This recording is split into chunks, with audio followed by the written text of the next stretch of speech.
فوراً بیٹی کو لیا، اپنے ہونے والے داماد کو لیا، مصطفیٰ کریم کی بارگاہ میں گئے اور جانے کے بعد معافی مانگی۔ میرے سرکار نے معاف کر دیا، حضور نے دونوں کا نکاح کر دیا، اور نکاح کرنے کے بعد آمنہ کے لال دعا کرتے ہیں اللہم صب الخیر علیہا صبا ولا تجعل عیشہا کدا۔ اے اللہ اس بیٹی پر بھلائی کو ڈال دے، اے اللہ اس کی زندگی کو خوشحال بنا دے۔ تاریخ میں لکھا ہے کہ بڑے غریب صحابی تھے لیکن مصطفیٰ کی دعا قبول ہوئی، اولاد بھی ملی، زندگی خوشحال بھی ہو گئی، مال بھی ملا۔ مدینے میں جو سخاوت کرنے والے مشہور صحابی تھے ان میں ایک نام جلیبیب کا دیا۔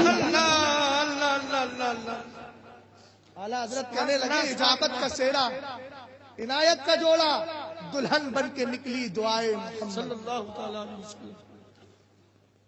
سرکار علیہ السلام نے نکاح پڑھا دیا، شادی ہو گئی، خوشحال زندگی ہو گئی، سرکار بھی خوش ہو گئے۔ پتہ چلا مدینے کے تاجدار بھی انہی بندوں سے خوش ہیں جو اپنی بیٹیوں کے لیے متقی اور پرہیزگار داماد تلاش کر لیا کرتے ہیں۔ سبحان اللہ تو بولے بھائی۔ آخر میں جا رہا ہوں، جنگ احد کا موقع آ گیا، میرے سرکار نے اعلان کر دیا چلو جنگ میں۔ یہ صحابی بھی گئے، 70 صحابہ اکرام شہید ہو گئے۔ میرے حضور نے فرمایا سب کی لاشیں تلاش کرو، سب کی لاشیں آ گئیں۔ آخر میں سرکار نے فرمایا حل تفقدون احدا، کسی کی لاش رہی تو نہیں ہے؟ صحابہ اکرام نے کہا لا نفقد احدا، حضور کسی کی لاش نہیں رہی۔ توجہ فرمانا، کیا کہا حضور کسی کی لاش؟ جب میرے سرکار نے جواب سنا، حدیث میں ہے فبکا رسول اللہ، میرے سرکار کی آنکھوں سے آنسو جاری ہو گئے۔ نقیب صاحب توجہ فرمائے، اس لیے کہ جو فرنٹ پہ بیٹھا اس کا ہاتھ اور اس کی ہر چیز پر یہ لوگ نظر رکھتے ہیں۔ توجہ ہے نا؟ سرکار نے فرمایا جلیبیب، سرکار نے فرمایا کوئی رہا تو نہیں جس کی لاش جب اٹھا کر کے نہ لائے ہو؟ صحابہ اکرام نے عرض کی حضور سب کی لاشیں لے کر کے آ گئے۔ تب میرے نبی کی آنکھوں میں آنسو آتے ہیں، حضور رو کر کے فرماتے ہیں افقدوا جلیبیبا، سب کی لاشیں آ گئی لیکن میرا جلیبیب کہاں ہے؟ صحابہ اکرام نے نبی کی کیفیت کو دیکھا، بے چین ہو گئے اور جانے لگے میدان کی طرف، لاشیں تلاش کر رہے ہیں۔ صحابہ اکرام فرماتے جب لاش دیکھی نا تو قتل سبعان، انہوں نے کیا کیا تھا؟ تنے تنہا مصطفیٰ کے شیر نے 7 کافروں کو جہنم رسید کر دیا تھا۔ ان 7 کے بیچ میں مصطفیٰ کے شیر کی لاش پڑی ہوئی تھی۔ کافروں نے 7 کافروں کو مارا تھا اور اکیلے بیچ میں پڑے ہوئے تھے۔ تشریف فرما تھے، آپ کی لاش مبارک وہاں موجود تھی، رسول کریم کی بارگاہ میں لائی گئی۔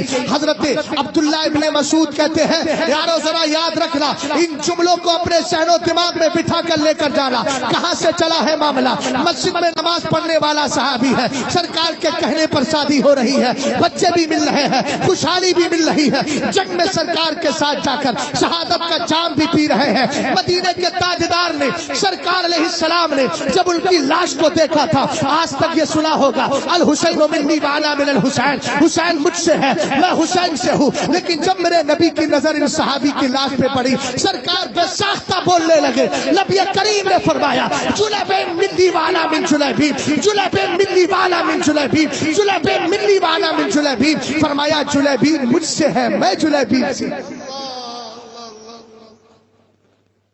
حضرت عبداللہ ابن مسعود کہتے ہیں میں نے اپنی آنکھوں سے دیکھا حضور نے اکیلے ان کی لاش کو ہاتھوں میں اٹھایا، خود قبر کے اندر تشریف لے گئے، ان کو لٹایا قبر میں۔ عبداللہ ابن مسعود کہتے ہیں جب میں نے یہ کیفیت دیکھی تو دل میں یہ خیال آ رہا تھا کاش آج جلیبیب نہ ہوتے، مصطفیٰ کے ہاتھ ہوتے، عبداللہ کا جنازہ ہوتا۔ بولو نا محبت سے سبحان اللہ، سبحان اللہ۔ تمنا کیا کرو کہ مدینے شریف میں موت آ جائے، گنبد خضرا کے سائے میں موت آ جائے، اپنی بچیوں کو ولیوں کا مقام بھی بتائیے، مصطفیٰ کی شان بتائیے، اور اپنی بیٹیوں کو کہیے بیٹیوں مرنے کے بعد اگر قبر کی سختیوں سے کوئی بچا سکتا ہے تو وہ صرف مذہب اسلام ہے۔ اسلام زندہ باد، مسلمان پائندہ باد، عرس بلخی زندہ باد۔ اللہ رب العزت کی بارگاہ میں دعا ہے کہ مولا تعالیٰ مجھے اور آپ کو عمل کی توفیق عطا فرمائے۔ استغفر اللہ ربی من کل ذنب واتوب الیہ۔ کلمہ شریف پڑھیے لا الہ الا اللہ محمد الرسول اللہ صلی اللہ تعالی علیہ وسلم۔ دیکھیے جلسے کو بالکل آپ ایسا نہ کیجئے گا کہ اس کی شکل بگڑ جائے۔ اگر نکلنا ہے تو آرام سے جائیے گا، ورنہ میرا تو یہی کہنا ہے کہ ابھی جلسہ چل رہا ہے، جانے کی ضرورت کیا ہے، لیکن حاجت ہو تو حاجت اس طرح پوری کرنے کے لیے جائیں کہ جلسے کی شکل نہ بدلے۔ اللہ تعالیٰ آپ کو سلامت رکھے۔ استغفر اللہ استغفر اللہ۔ السلام علیکم ورحمۃ اللہ۔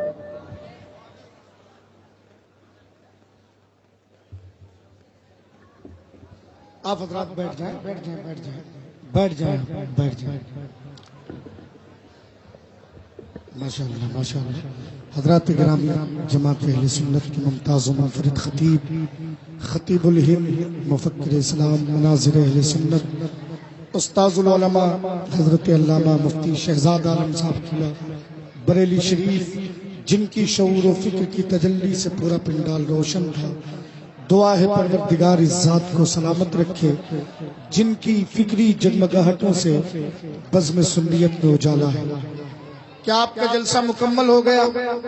جا رہے ہیں سارے لوگ، کمر سیدھی کر رہے ہیں، تو سارے لوگ کھڑے ہو جائیے ایک بار، بھائی جو بیٹھے ہیں وہ بھی کھڑے ہو جائیں، آپ لوگ بھی۔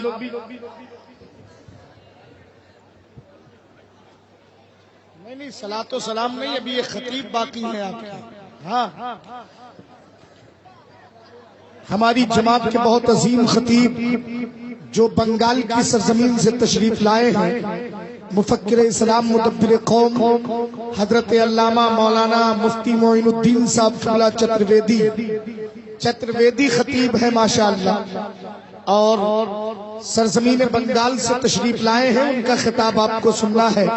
حضرت قاری احمد الفتاح فیض آبادی منبر شریف پر جلوہ بار ہیں، اور شاعر اسلام، ثناخان رسول، بادشاہ ترنم جناب ضیاء یزدانی بہرائچی، وہ بھی منبر شریف پر جلوہ بار ہے ماشاءاللہ۔ ان تمام حضرات کو سننا ہے آپ کو، تو کمر سیدھی ہو گئی ہو اگر تو بیٹھ جائیے، ورنہ میں صلاۃ و سلام کے لیے آپ سے کہوں ماشاءاللہ۔ اچھا، جو فراغت حاصل کرنے جا رہے ہیں ان کو بھائی جگہ دے دی جائے۔ ظاہر سی بات ہے بہت دیر سے بیٹھے ہیں میرے بھائی اور حاجت کا شکار ہو گئے ہیں، لیکن اگر اتنے لوگ ایک ہی جگہ پر چلے گئے حاجت کے لیے تو وہاں حادثہ ہو جائے گا نا۔